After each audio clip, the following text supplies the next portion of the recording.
अभी तक आपने देखा धारा 2 का 8 जिसमें बताया गया था दस्तावेज या डॉक्यूमेंट।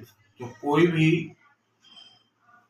किसी भी पदार्थ पर, चाहे वो जमीन हो, चाहे पेपर हो, चाहे दीवार हो, चाहे ब्लैक बोर्ड हो, चाहे रेत हो, किसी भी साधन द्वारा, चाहे पेन हो सकता है, पेंसिल हो सकती है, उंगली हो सकती है, कंकड़ हो सकता है, कोयला हो सकता है, के द्वारा अक्षर, अंकों और चिन्हों के द्वारा अगर कोई ऐसी चीज उत्कीर्ण की जाती है जिसका कोई मतलब निकले और जो न्यायालय में साक्ष्य के तौर पर पेश होने लायक हो, उसे डॉक्यूमेंट या दस्तावेज कहेंगे।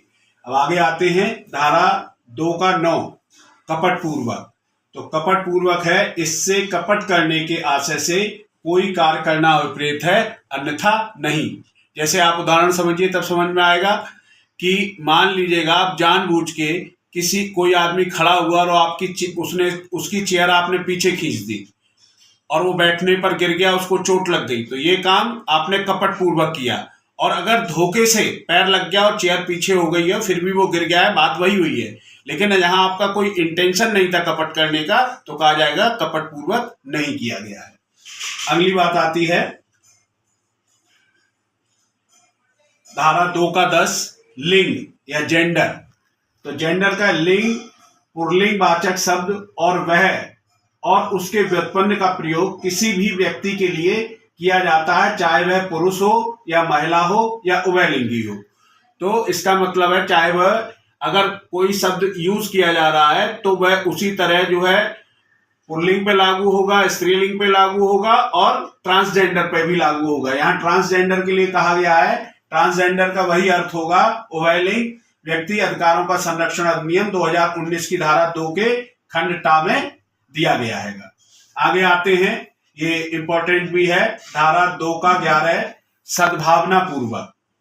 तो कोई भी बात सद्भावना पूर्वक की गई, विश्वास की गई नहीं की जाती है जो कि सम्यक सावधानी और सतर्कता ध्यान के बिना की गई हो या विश्वास से की गई हो। इसका कहने का मतलब है अगर बिना सावधानी और बिना सतर्कता की कोई बात कही गई है तो वो सद्भावना पूर्वक नहीं होगी। अगला आता है 2 का सबसेक्शन 12 सरकार। तो यहां सरकार का तात्पर्य है कि केंद्र के मामलों में केंद्रीय सरकार से है और राज्य के मामलों में राज्य सरकार से तात्पर्य है। बस इसकी इतनी सी बात है, अगर कोई केंद्र का मामला है तो केंद्र सरकार से मतलब है और राज्य का मामला है तो राज्य सरकार से मतलब है। अगली सेक्शन भी इंपॉर्टेंट है और यह है संश्रय देना। 2 के 13 में कहा गया है, धारा 2 के सबसेक्शन 13 में संश्रय का मतलब होता है पनाह देना, आश्रय देना।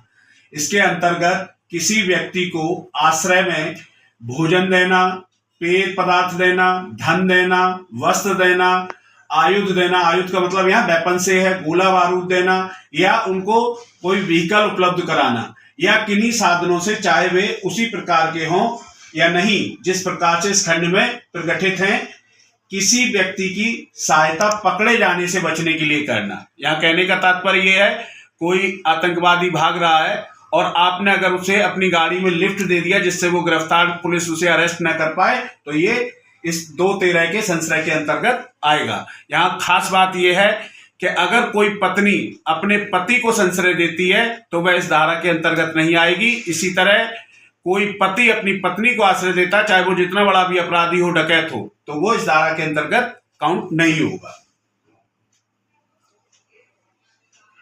अगली धारा आती है 2 का 14 क्षति। क्षति का मतलब है इंजरी, नुकसान। तो क्षति के लिए कहा गया है किसी इससे कोई अपहानि अविपरीत है, नुकसान अविपरीत है जो किसी व्यक्ति को शारीरिक मतलब फिजिकली चोट लगी हो, कहीं मार दिया हो, उसके मन में भी बैठ सकता है, या ख्याति का मतलब उसके फेम और उसकी संपत्ति को अवैध रूप से किया गया हो, उसको कहा जाएगा कि ये क्षति की गई है। अगली बात आती है 2 का 15 अवैध और करने के लिए वैध रूप से आबद्ध।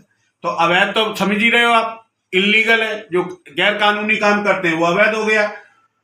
शब्द प्रत्येक उस बात को लागू है जो अपराध हो या विधि द्वारा निषिद्ध हो या जो सिविल कार्रवाइयों के लिए आधार उत्पन्न करती हो, और कोई व्यक्ति उस बात को वैध रूप से करने के लिए वैध रूप से आबद्ध कहा जाता है, जिसका लोप करना ही उसके लिए अवैध है। जैसे यहां समझिए, एक जो अगली बात कही गई है, करने के लिए वैध रूप से आबद्ध, इसका मतलब यह है कि कोई मान लीजिएगा किसी पुलिस वाले को किसी वीआईपी की सुरक्षा में लगाया गया है, तो उसकी ड्यूटी है कि सुरक्षा करेगा, और अगर उसको कोई हानि पहुंचाता है और ऐसा लगा हुआ पुलिसकर्मी कोई काम नहीं करता है, तो वो क्या करता है?